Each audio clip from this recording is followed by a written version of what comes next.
prioritizing is the key to making sure you keep things in perspective. And I would say the awareness not only that our relationship has to be a priority, but aware that we need to make it a priority to do things to kind of feed it. Because if you just kind of do the same things over and over and over again, like you just said, Jake, come home, watch TV, hang out for a few minutes, chit chat for about 5-10 minutes, really, and next thing you know, you're gone to bed and nothing has really been fed into each other. You know, you have to be aware that I have to feed into my spouse, and my spouse should be feeding into me to make us grow together. Right. So I would say priority and awareness is those things to make it work. Got it. I'm sitting here like, wow, because my conversation that I had planned on having later was my cup is empty. And so that's why as I'm listening to you, I'm like, okay, how do these people know what I'm thinking?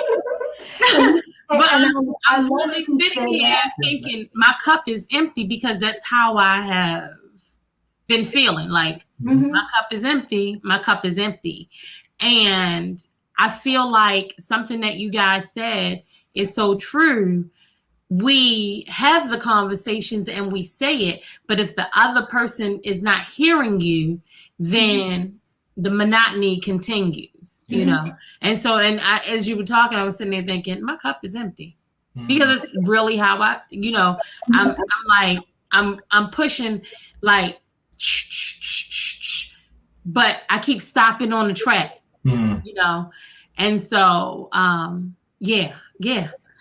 And so when people say that their cup is empty, I think the thing, especially for women, that we have to understand that the person that fills our cup is our relationship with God. I when we first got married, I would always go to Gil with my cup, fill my cup, fill my cup, fill my cup. And someone with a source can't be your source. Right. So before I do anything, before I brush my teeth, before I spend time with the Lord, because I realize that He makes my cup run over. I read, I pray, and then I get up and I can go to give. And so I think that when we have an expectation that marriage is where our needs get met, we end up being disappointed because marriage is not where our needs get met. Salvation is where our needs get met. We're in marriage to give, not to take.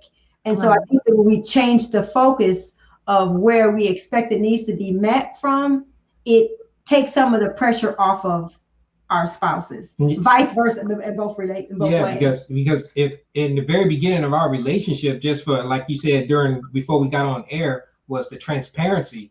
It was exhausting, you know, for not just for her, but for me to come to Renee or her to come to me, because I had a shortcoming in my life from my whole past and history and all the things that happened just out of living life, and I'm coming to her to fill that cup or fill me up. We have a limitation. So when our limitation runs dry, or we are not even equipped to fill that, that's when it gets very challenging and very difficult, to where you have to reprioritize again to say, you know what? One of the things that we did in our relationship was say, you know what? I got your back. We say that as a nice bumper sticker type saying, but what that means is I'm looking out for you and you look out for me. That means I don't have to look out for myself. Right. I'm going to be watching you and looking for you to be running on empty or drained or whatever, and saying, how can I lighten your load? You know, as a couple, God said He gave my wife to me as a helpmate, which means she's here to help me. But that's not just a one-way street. It goes both ways.